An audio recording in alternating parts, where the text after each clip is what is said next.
Okay guys, open your browser. For Android user, open Google Chrome. And for iOS user, open Safari browser. Then search for StreamYard.com. Click this. Then enter email address.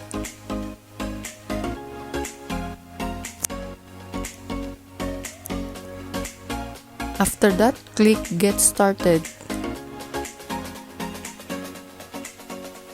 And check your email address for the login code. So guys, ito na yung login code natin na galing kay StreamYard. Isinend niya yun sa atin sa Gmail address natin na in-enter kanina. So, yan na yun, i-enter na natin yung login code. Then, login. Click onward. So, choose destination. So, sa YouTube tayo pupunta. Then, choose your channel. Click allow.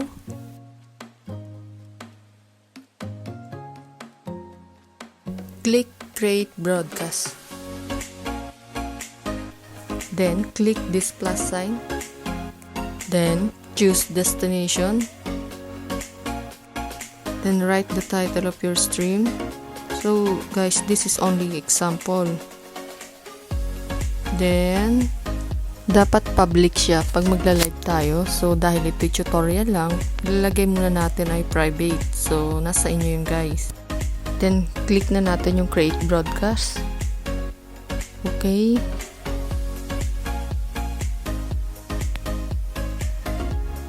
Allow lang natin siya. So guys, sa display name, pwedeng pangalan ng channel natin, pwede din ang link ng channel natin. So, depende sa inyo. Check din natin yung camera at mic setting natin. So, ito yon. Click natin yan. Okay. Pwede nyo gamitin ang front camera at back camera. Depende sa inyo. Okay, back. Audio. So, pag nakikita nyo tumataas yung green na yun, ibig sabihin nun, working naman yung inyong mic. Okay, pag okay na yan, pwede na tayong mag-proceed.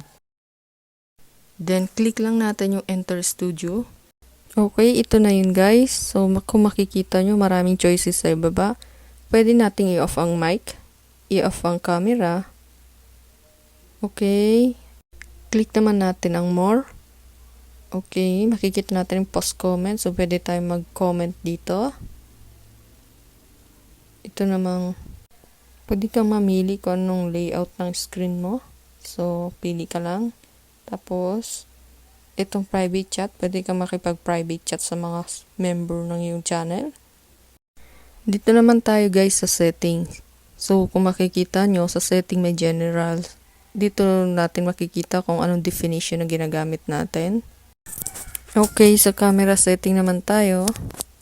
Pwede tayong mamili dito kung back or front ang gagamitin nating camera.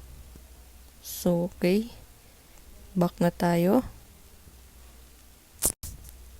Dito naman tayo sa audio.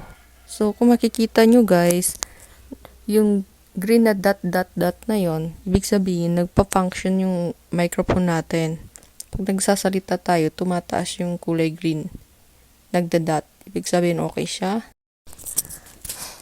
Okay, check lang natin to. Banners. Okay. Okay, pili lang tayo kung anong temang gusto natin. Kung default, minimal, bubble, or black.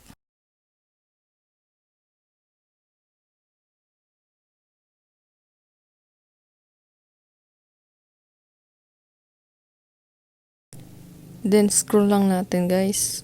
Video clip. So, pwede tayong mag-insert ng video clip. Try nga natin. Ayan. Ganyan siya. Okay. Nagka-countdown siya guys. So, kung okay na yan guys, at sa tingin nyo, pwede na kayong mag-live. So, click lang natin yung Go Live.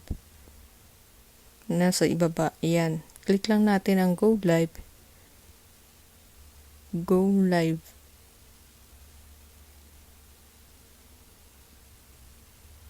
Okay. Ayan guys, live na tayo. You are live.